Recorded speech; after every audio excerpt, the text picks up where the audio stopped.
Hello everyone, আজকে কিন্তু আমরা চলে এসেছি তন্দুরি চা খেতে। এই তন্দুরি চাটা কিন্তু আমি ফার্স্ট টাইম খাবো। আর এখানে কিন্তু শুধু চাই বিক্রি হয় না, এর সাথে চটপটি ফুচকাও বিক্রি হয়। দোকানটা দেখতে যেরকম সুন্দর, আশা করছি এই জিনিসগুলো খেতে অনেক ভালো লাগবে। এই যে ভাইয়া কিন্তু আমাদের চাটা প্রসেসিং শুরু করে দিয়েছে। এই চাটা কিন্তু দেওয়া হবে একটি মাটির ভাঁড়ে করে। এই যে দেখুন মাটির ভাঁড়গুলো দেখতে কত সুন্দর লাগছে। আমি কখনো খাইনি মাটির ভাঁড়ে চা, এই প্রথম ট্রাই করব। জানি না কীরকম লাগবে, তবে আশা করছি অবশ্যই ভালো লাগবে। ভাইয়ের চা কিন্তু অনেকটা বানানো শেষ। ভাইয়া এখন চাটা আমাদেরকে দিয়ে দিচ্ছে। এই যে প্রথমে কিন্তু ভাইয়া মাটির ভাঁড়ে চাটা দিয়ে দিয়েছে, এখন এর ভিতরে কিছু জিনিস দিচ্ছে।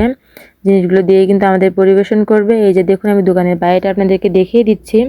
দোকানের বাইরেটা কিন্তু অনেক সুন্দর করে ডেকোরেশন করা আছে, দেখতে অনেক ভালো লাগছে। ভাইয়ের চা কিন্তু প্রস্তুত করা শেষ। ভাই এখন চাটা আমাদেরকে দিয়ে দিচ্ছে। এই যে চার ফাইনাল লুকটা তো দেখতে ভালো লাগছে না, খেতে মোটামুটি ছিল, বেশি একটা ভালো না, চলে আর কি এরকম একটা। আমরা কিন্তু শুধু চাই অর্ডার করিনি, এর সাথে 1 প্লেট ফুচকা অর্ডার করে দিয়েছি। ফুচকাটা খেতে অবশ্যই অনেক ভালো ছিল। তো আজকের ভিডিওটা এই পর্যন্তই। সবাই ভালো থাকবেন। আল্লাহ হাফেজ।